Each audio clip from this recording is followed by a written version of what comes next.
everybody, it's Andrew from Agritourism IQ, and I am so excited today to have my friend Rachel Woods on the show. Welcome, Rachel. Thank you. Thanks for having me. So, yeah, for sure. Yeah. So I get questions all the time about Andrew, how did you take Tulip Valley Farms from nothing to something really cool in 3 years? And I tell you what, in our third year, we smashed it. And the number one reason for that was Rachel Woods, right? In terms of getting us the customers that we needed. And so we know that in agritourism and in all farming, it doesn't matter what you can grow, it matters what you can sell.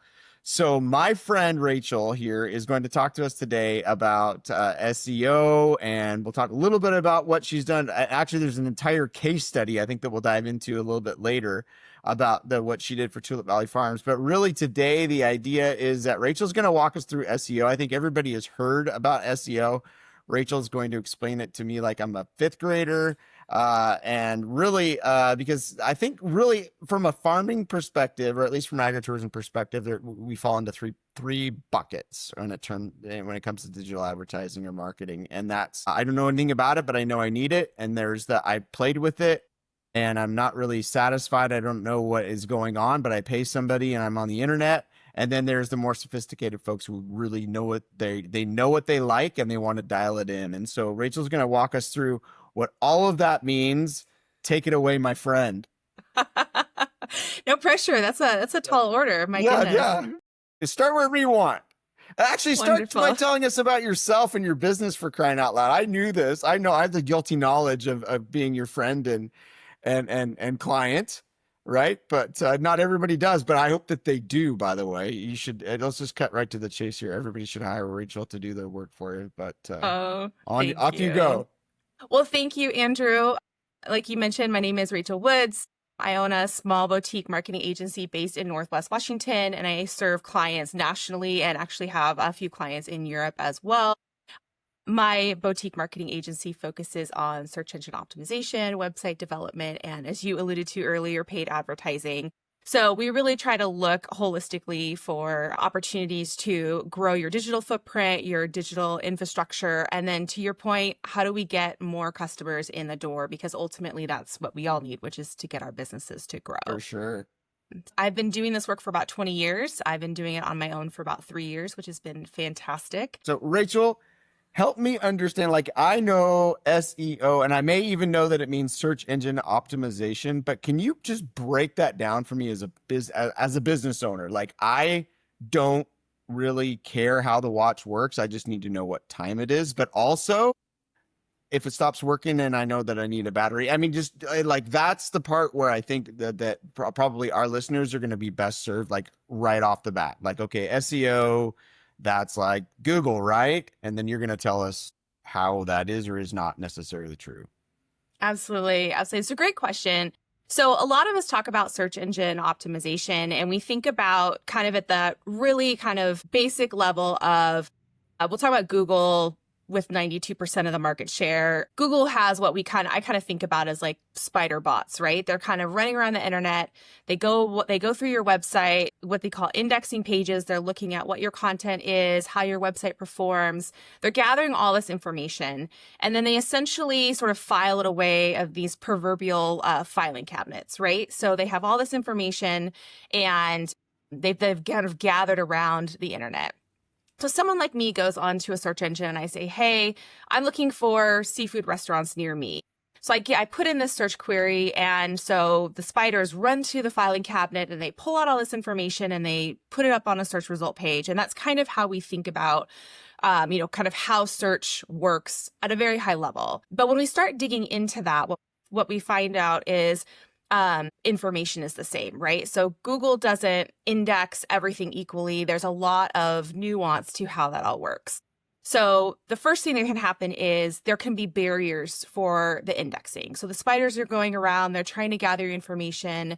They're trying to understand what your website is, what information you offer as a business. And there might be barriers within your website infrastructure. So there might be things within your infrastructure make it hard for the spiders to understand. Maybe they can't understand what you do and what you offer. They are not able to see the pages that you have created and posted on your website.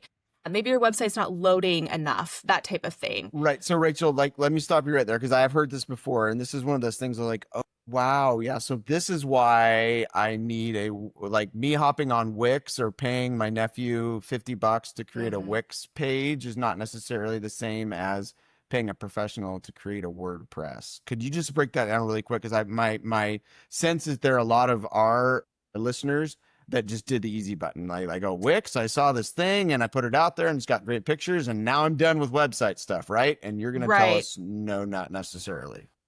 That's what's so critical. And I would love to Yeah. break it down quickly, but of course, there's more nuance to that as Yeah. well, as there is with everything. But again, at that high level, Google is looking at a lot of different factors. And in Yes. fact, they also aren't entirely transparent about all the things, and all the Mm. pieces within the algorithm also change. So there's not one checklist of here's your recipe, we'll bake that, you get magic website, off you go. So it would love to be that simple. But there's a lot that happens within the infrastructure of your website that web developers can apply in terms of best practice, in terms of strategy, things within the infrastructure, additional information that we put in strategic places, quality of your content, how it's framed, linking between pages. There's a lot that goes into that. And what happens a lot, and this I would say the bulk of my clients, a lot of them were small businesses. I'm a small business as well, right? It's really easy to, and in a lot of ways, really important to look at your budget and where can we trim to get as many pieces of our marketing infrastructure implemented. Maybe we can find some cost-effective ways to trim kind of along the way. And what happens a lot of times is websites are often on that chopping block and we look for an easy button, like you said, or something really inexpensive. And there's a lot of platforms that offer you this really quick solution that's inexpensive. And a lot of clients come to me with these budget websites that are spun up, or they have a family member that spun something up. And what happens is they've already invested some money and they come to me and the website isn't loading on mobile, or it's not loading fast enough. And so those bots, if it's not loading fast enough, the bots are like, I give up. I'm not going to sit here and wait for this to work itself out. I'm going to move on. Or they haven't applied these different best practice strategies in terms of your hierarchy of headings or your meta descriptions. There's a lot of words that we can throw in here of all these things that web developers with a little bit more experience know to do in the building of their website. So what happens is you spend maybe 60% of what you would normally spend, but you did invest that money and now actually you're farther behind because your website is more of a barrier to you than a support system. Mm-hmm. And now you might spend an additional 60 to 70% either rebuilding or fixing. So now you've basically now kind of doubled your budget or at least multiplied it versus if we had invested kind of on that front end of it. So would it be safe to say that a lot of small businesses are too busy checking a box that's not actually going to deliver? If they say, I have a website and it looks cool, and then they move on to something else where that is, yes, but from an outcomes driven perspective, a website exists to connect you with customers, and not all websites are created equal. Is that pretty fair? I think not all websites are created equal is definitely fair. I think I have a lot of space for folks who are trying to do all the things, right? And as small business owners, we're in the same spot. How can we do all of these things with this much budget? But I will say that your website is absolutely critical. That is the central kind of central pillar for your entire digital infrastructure. So if you're doing social media, if you're doing paid advertising, if you're doing anything else to market, all of that should be centered around your website. That's your central, that's a digital platform that you own. It's a place where you can completely own and operate within the confines of that structure. You're not building a house on rented land, which would be building your content in social media. I've seen folks that build great content and they put it on LinkedIn. That's great until LinkedIn changes, shuts you out, whatever that happens. Right. So thinking about building your house on owned land, which you own your website, is really, really important. And that should be the center. Everything should be looping back, because if you're selling products, if you're selling tickets, if you are having events, if you are anything that you're doing, your website is going to be the core place where all that information lives. So making sure that you're investing in that and making sure that is functioning for you and is then, to your point, showing up in search. Because you can build the best website, if Google can't index it, won't index it, if it's not showing up, if you're on page 10 when someone's looking for your services, you essentially don't exist either. So there's just a lot of nuance that goes into it. And I think it's interesting too, because I think a lot of our listeners will be familiar with the idea of earned media and owned content, right? And so there may be even investments that are going to own content, but like you said, if you're putting your owned content on rented space, Meta or Google or if you don't have a good launching place or somewhere that all that can live that you can completely control, then you could be investing in something that actually is you're too far out over your skis. You don't actually own the platform, but your website you literally do own. You've got that. So Yeah, and I tell this story a little bit. When I first started my business, I fell, those lessons that we learn when we start out. I fell into that unfortunate, I don't know if it's a trap, but I fell into that unfortunate trend of really investing in a social media platform. And I was creating content there. That was where I was networking with colleagues. That's where I was talking to people in direct messages. And I had really put a majority of my eggs in a social media basket. That's what, in a lot of ways, especially in marketing, they say, hey, this is what you got to be doing, posting all the time, creating content. That is a lot of time. There's a lot of noise out there that says you should do that. And I woke up one morning and that social media platform said, no, you don't live here anymore. They completely, without warning, I still, 3 years later, have no idea why. They never gave me a reason. But I was locked out of that platform for 4 months. And so my profile did not exist. So everything that I had done and written, not only did it not show up for visitors or potential clients, I couldn't access it either. So I couldn't go back in and then pull anything out to start over elsewhere.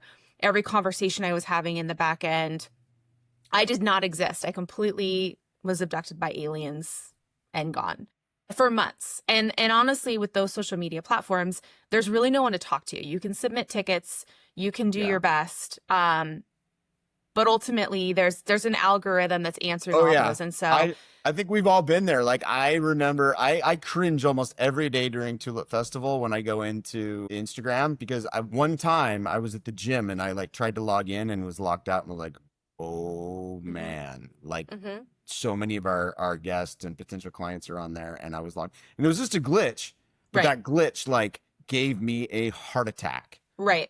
So I'm totally with you. And I think we're gonna have a lot of listeners that are like, okay, so what you're saying is there's a solution, right? Or at least there's a solution set that I can invest in to absolutely. avoid and that's said heartaches.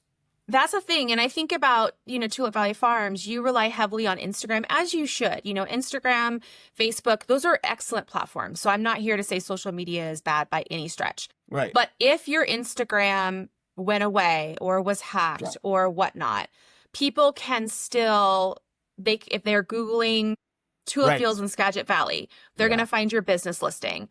If they are doing voice search into Alexa, what are some tulip farms in the Skagit Valley area? You've optimized your business listings to show up on all the different platforms. Right. That from voice to AI to, to Bing to Yelp to all the places. So that's still going to happen. People can still go to your website and see hours and photos and buy tickets and do all of those things. And so that's really, ultimately, that's the big piece is you own your website, you own the content on it, and that is with a source of truth. And then your Instagram photos are great.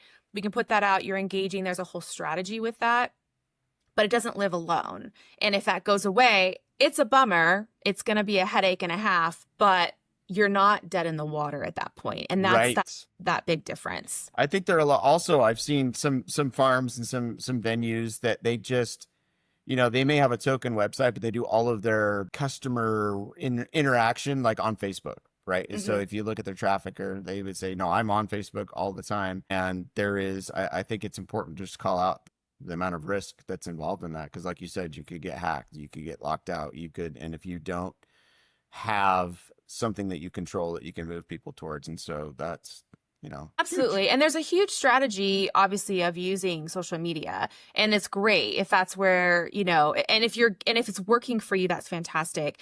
We also think big picture, the age demographic is shifting to where your audience on Facebook is going to be skewing a little bit older, which may or may not be applicable for certain industries and farms. If you're wanting to look at a younger demographic, Instagram and then on to TikTok. So now you're on 3 platforms. If you're really hoping to then talk to a wide variety of age groups, so you start thinking about that strategy again.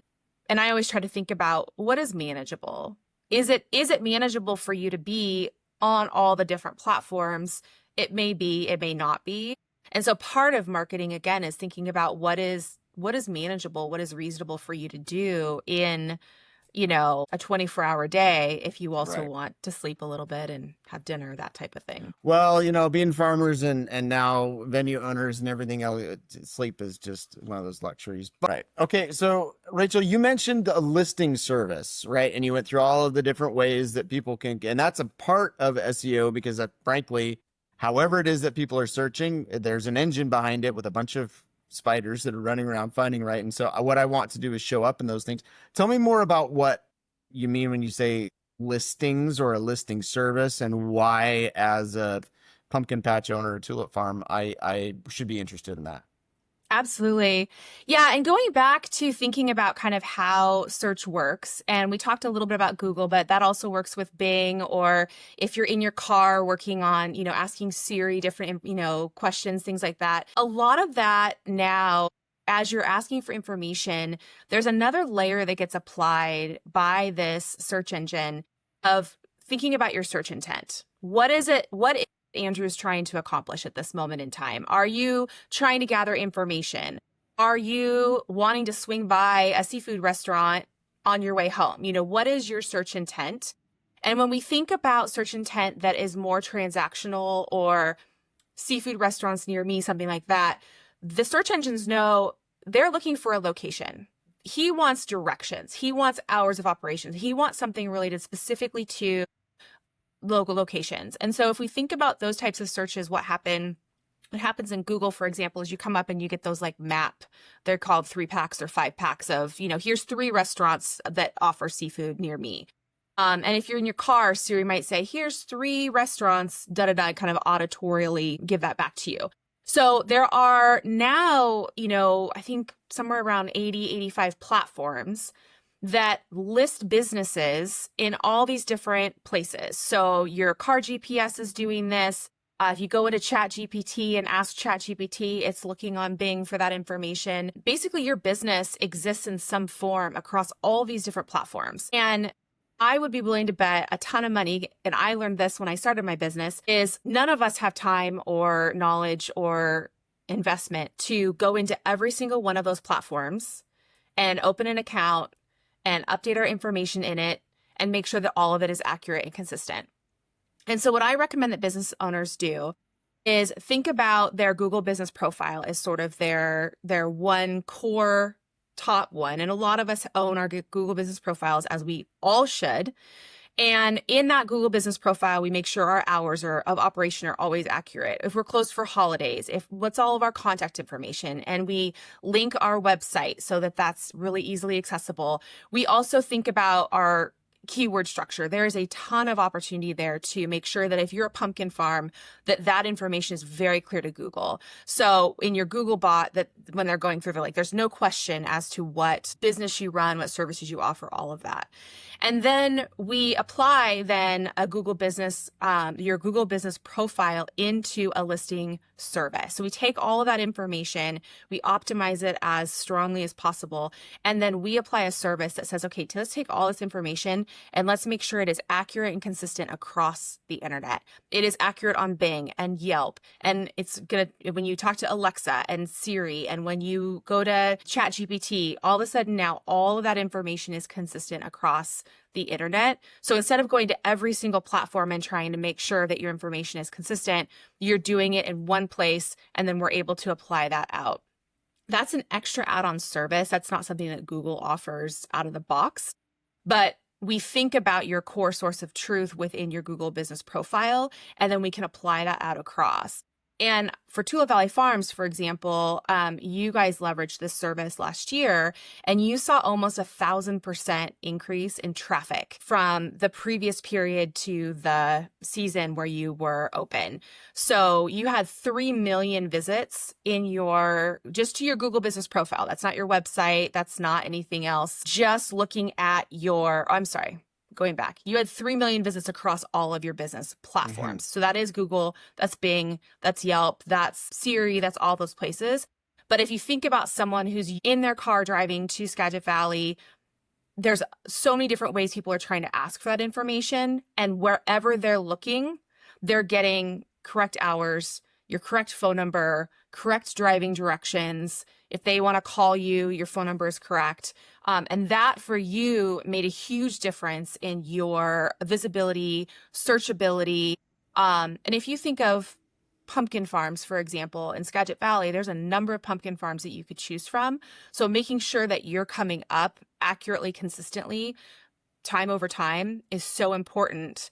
And then within that, optimization wise, you want to be coming up in those top 3, in those top 5, because people oftentimes aren't going to be digging much farther down. And I'm not a mathematician or an accountant, but 1,000 times better or an improvement, it seems pretty exponential, right? And to be absolutely clear, what my team did is reach out to you and said, Rachel, here's the correct information. Can you make sure that all 85 plus and growing every day ways that people are looking for my business is consistent, right? And we didn't have to do that. And it was like, it's another one of those that's probably the best money in terms of ROI that we spent, right? And so I cannot overemphasize how valuable that was. I mean, you clearly, and you nailed it, right? And I'm afraid that many of our guests are unaware of that, and that likewise could see an incredible increase in their exposure to potential guests and customers.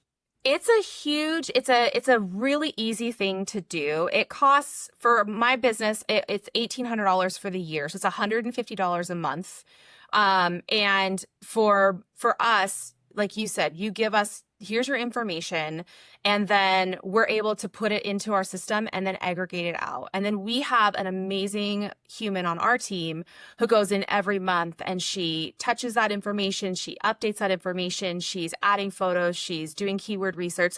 So she is also in there making sure that we're optimizing on a routine basis as all part of that fee, because that's the other thing that Google wants. Google wants fresh, updated information. Mm-hmm. So that is another piece of it, that if you're busy on the farm, you're up at 4 a.m., out on the farm by 6 a.m. in the dirt, you don't want to go, oh, this week I have to go into my business listings and tweak that so that Google will go back and re-index that. So all of that gets just taken care of when you bring someone in to kind of keep that cadence going. And that's one of the things I think about with small businesses is it's easy to think, and I do this too sometimes with my own marketing. I'm like, oh, I'll get to that. But when you bring people in to just handle those types of things, I have a bookkeeper that handles that side of my business. I have an accountant that just takes care of my taxes. Right. Some of those things, if you just take them off your list, now your time on the farm is so much better spent, because those other pieces that are going to help you grow and bring more people into the farm, that's being taken care of. And thinking about making sure that everybody can find your correct, accurate information is just, in addition to your website, I mean, that's just the other pillar that I can't stress enough. Right. How important it is. No, and that's awesome. And so in my mind, there's the SEO that we had talked about, like how do I show up? And then almost like the listing is SEO adjacent, but it's not. Like it is absolutely central to, especially this type of business. As you mentioned, people get in the car or they're on their way or they're crap, I need to go get a pumpkin. I need to get the amazing picture this fall. Now, what am I going to do? I don't have time to, but like you said, it's a ChatGPT search, or it's a Google search, or it's an Alexa, talk to me about this. And then off you go. Right. I think that's what else is there? What else do we not know? Because listings, totally, I had no idea. And I consider myself pretty, at least interested, if not informed in digital marketing. Yeah, absolutely. I mean, I think when I talk with folks with small business owners, business listings are a very low cost of entry, very important. So I say that's always your foundational piece. I think your website, to your earlier point, Also, you can get in on a low-ish cost of entry for a website. You can be simple as long as you're also thinking about the digital infrastructure. And I would say leveraging someone who has the expertise to do it correctly. Because to your point, if you spin something up that is budget, but also not functionally utilizing best practice, then you're going to have problems. But you can get into a nice website and not spend $50,000 on it. You can keep it very basic and very simple and add on to it later. So I think that that is definitely kind of that other main pillar that's sort of holding up your business is that central point. And then kind of the next thing is if you're wanting to really think about bringing in new customers, growing that business, growing that presence, once you have those two sort of big pillars that are your business listings and your website, the next one I would say to think about is then to think about paid advertising. If you want to do what we call lead generation, selling tickets, getting more people to go, oh my gosh, I had no idea. I thought there was 2 pumpkin farms. There's actually a third one I didn't know about. If you want to be reaching a new audience, if you're a new pumpkin farm in town and you want to start letting people know, hey, we're here, thinking about that paid outreach is another kind of third leg to that stool that'll help you sort of start to leverage your primary infrastructure, but then start kind of with that outreach. Mm. So we're taping this here in August. And if I'm a pumpkin farmer, I'm probably wrapping up sunflower season or something like that. But I know that I'm going to do better than half of my revenue, in the next 3 months or something. And now I'm sitting here sweating because I've learned so much from you. Like, what is it that a business owner can do between now and say the 1st of October when things really kick off, or the middle of September? If I'm sitting there going, all right, now I know I have a problem that I didn't know I had, other than just calling Rachel Woods, which I suggest everyone does, what are some action steps that our listeners can get to work on?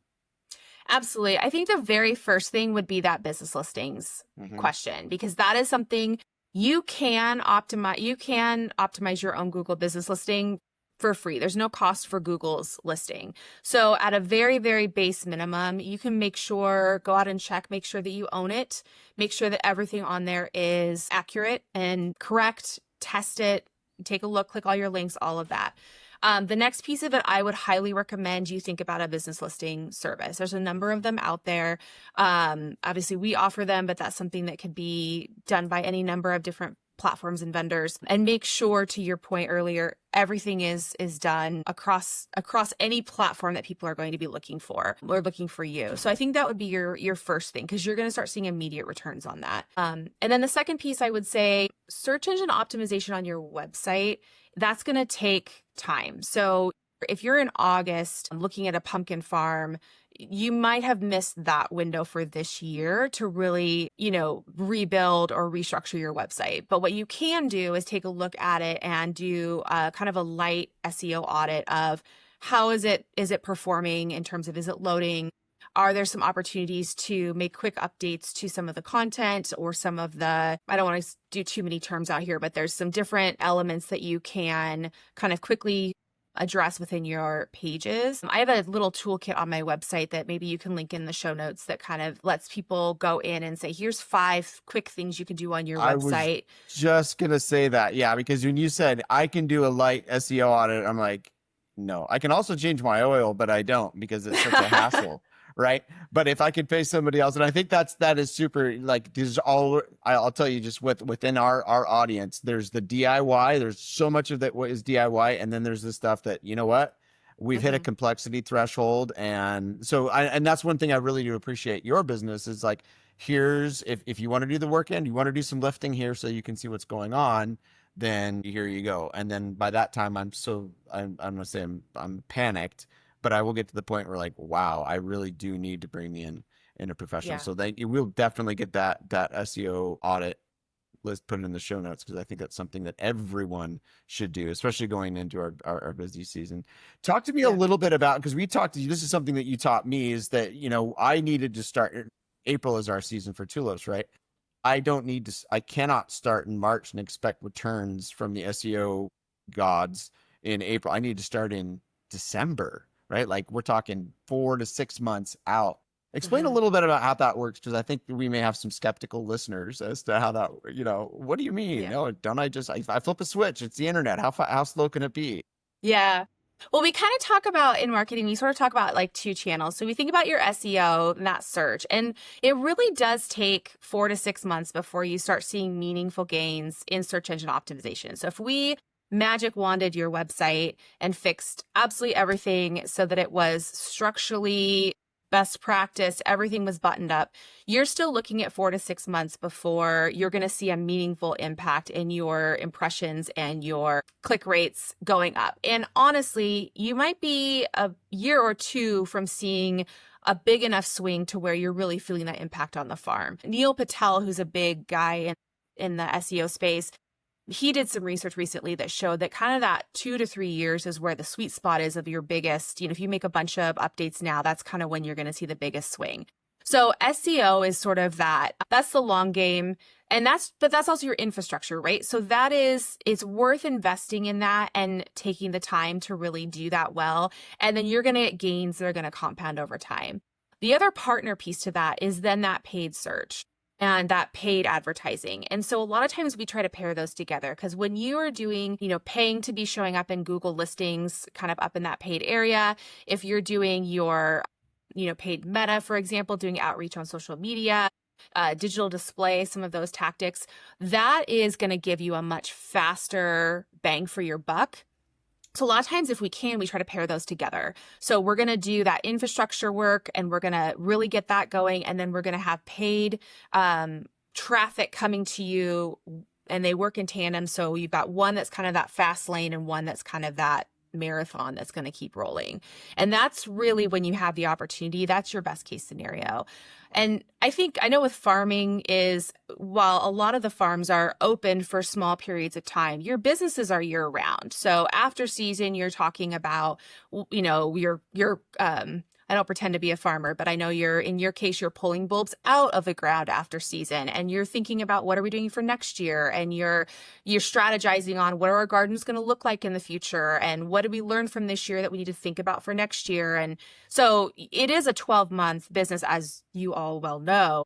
And so that after season time is a great time to look holistically at like, what's our 12-month marketing plan? And if you're a seasonal business, thinking in that just after season, doing a debrief and then thinking, what can we do on our website? If there is work that needs to get done, let's start that now. If there's technical changes, for example, that need to be made, that's when you're going to be making that update. And then to your point earlier, thinking about in the November, December timeframe, let's start planning for your paid marketing efforts so that we can enter the market, I would say, in your case, a couple months ahead of season, get people's, pre-sale tickets. Hey, start planning your trip, getting people ramped up about it. And then all of your marketing is really firing on all cylinders by the time that the season comes along. So then now, by the time you specifically get into even mid-March, you no longer have time to be thinking about it or doing anything about it. And you've moved through all the different kind of learning phases that all ads go through as they enter the market. So everything is firing at max capacity. You're able to just do your zone of genius, what you need to be working on, and everything else is running in the background and bringing people in, selling the tickets, telling them where to drive, how to get here, how to call you if they have questions, all of that kind of thing. Awesome. Thank you. So what are some red flags that we should be looking for? I know, because I feel like I've had tons. I've tried it myself, had a bunch of different, so I don't know that it's full spectrum, but I know that I've landed on something good here. But what are some, as I've talked to other people, kind of the sense is, and I keep paying the same amount of money and I'm just not getting the same returns, or I want to invest, but I want to make sure I'm not wasting my money. What are some, either points of friction people should be watching out for, red flags potentially with and I know you're not going to throw rocks at anybody, but frankly, there are some fly by night, digital marketing organizations out there that will take a lot of your money and give you very little return. And so if I'm looking at if I'm a pumpkin farmer and all I know is I write a check to somebody, and because I have to have a website, what should I be at? What questions should I be asking? What reports should I be looking for? What are the the points of greatest impact really in terms of, how do I know that I'm doing a good job before I get into the middle of the season when I have no chance, time Right. or money to make any corrections? Yeah, such a great question. A lot of people come to me, unfortunately, having had bad experiences. I have that Mhm. conversation, I would say, a vast majority of the time when I start working with a new client. I think on the website front, folks who can spin up a website very inexpensively and then are saying, we can do this very inexpensively and quickly. I would have a lot of questions on that. If it's $1,000, $2,000, I'd have questions about what does that entail and what is your experience with SEO? A lot of times those folks are coming in. I hear this a lot of, we didn't pay much up front, but now we're locked into a 3-year Mm. contract, or we do this and this and this. And those are ones that I find that a lot of people end up running into trouble with, because you're locked into something, but you're not getting what you want, but you can't get out. I'm a big proponent, and I know people have different opinions on this, but at the end of your website build, you should own absolutely all of that. You should be able to, if you want to, you should be able to make every update that you want to make.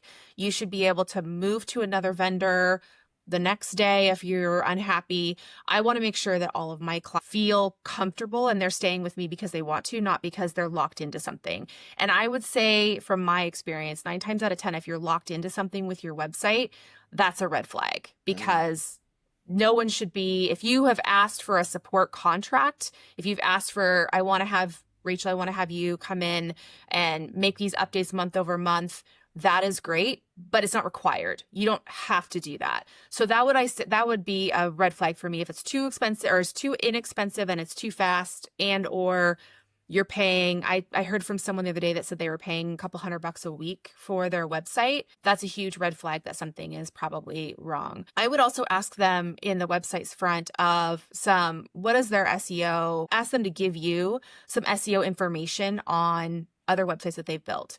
Because if they're building websites and they're not doing SEO scans, if they're not talking about that, then it's possible that you're going to end up with a beautiful website that now you have to fix on the search front.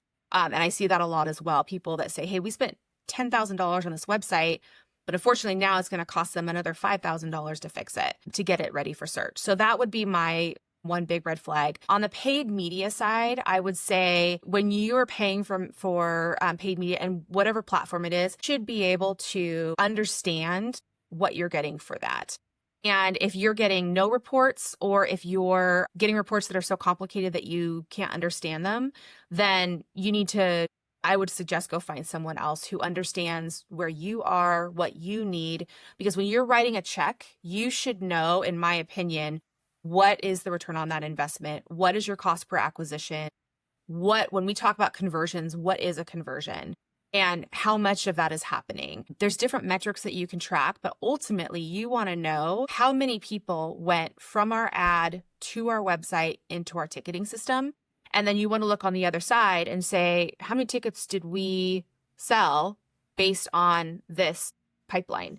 And so we don't want to be guessing. No traffic workflow is entirely without gaps or hiccups or struggles. So you have to really be thinking about that and be really strategic about how are you measuring those pieces. Particularly if you're looking at different platforms, you have to kind of look at them chunked out. But all of that should be very clear to you as the user of, like, we invested this much and this is what we looked at the end, and that should be readily available to you.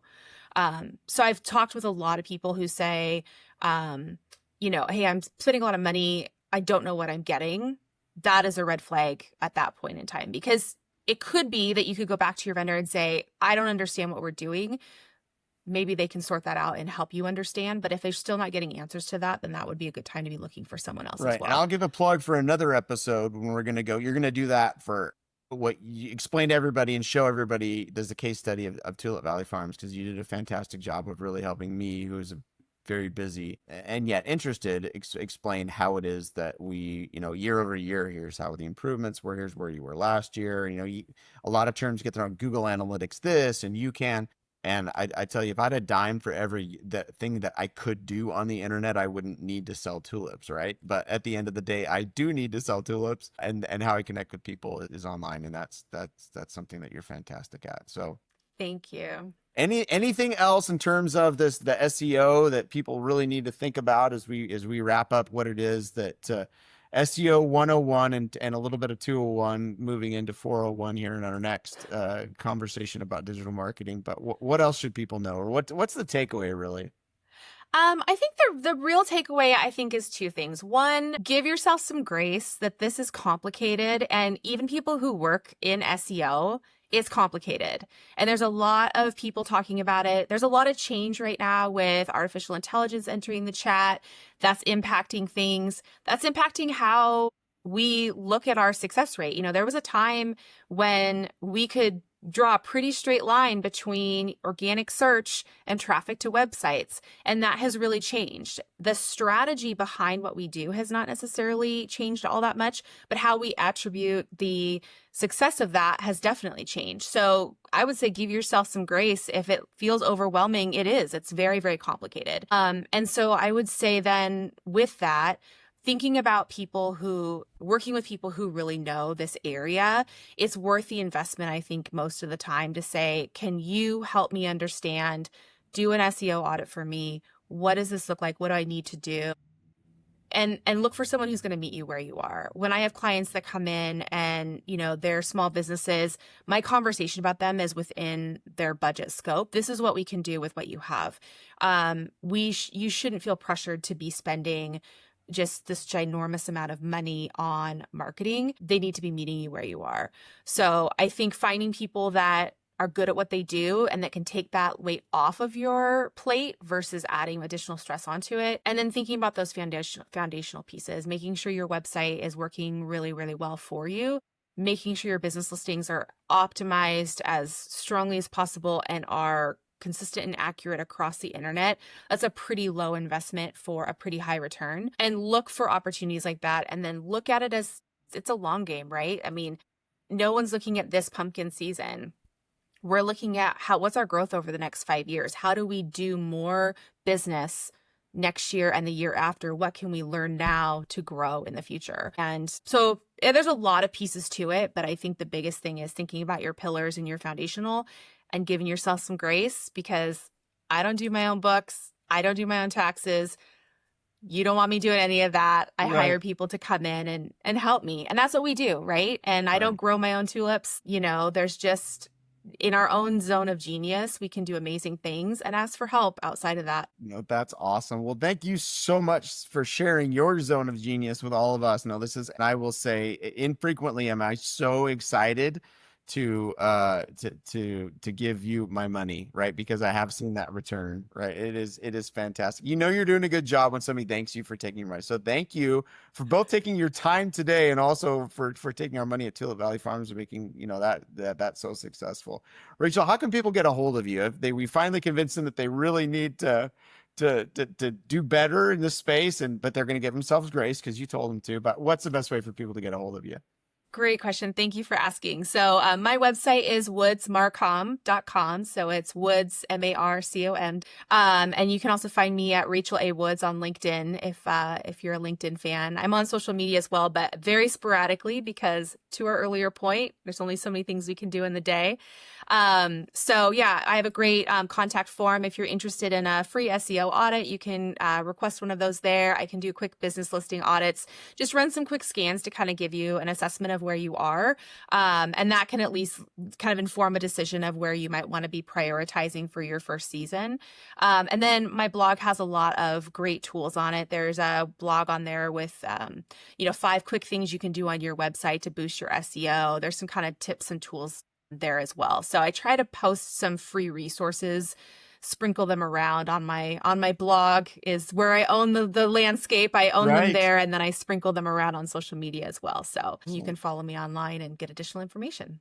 Awesome. Well, one of our missions here at Agritourism IQ is to do better by being smarter. And so thank you so much for helping us to get a whole lot smarter on SEO today. And we look forward to many, many further conversations about how it is that we can get and keep better customers. Wonderful. Thanks for having me. Yeah, you bet. Thanks, Rachel. So, hey, I'm Andrew, and this is Agritourism IQ, and we're going to wrap it up and get back to the other work of farming. And I hope everybody has a great day.